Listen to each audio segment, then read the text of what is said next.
Hello, in this video I'm gonna show you how to install Microsoft Edge browser on your Motorola Moto G52. So in order to do this, we'll need to open our Google Play Store. From here, click on the search pool, enter Microsoft Edge.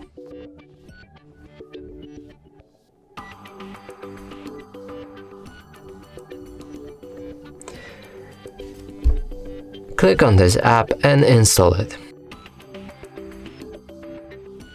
After installation process is complete, we can open our app. From here, start customizing it, so you can sign in to turn on synchronization between other devices. I'm gonna do it later. You can also set up for your data sharing preferences. If you enable it, your data will be shared. If not, they won't, so let's leave that disabled.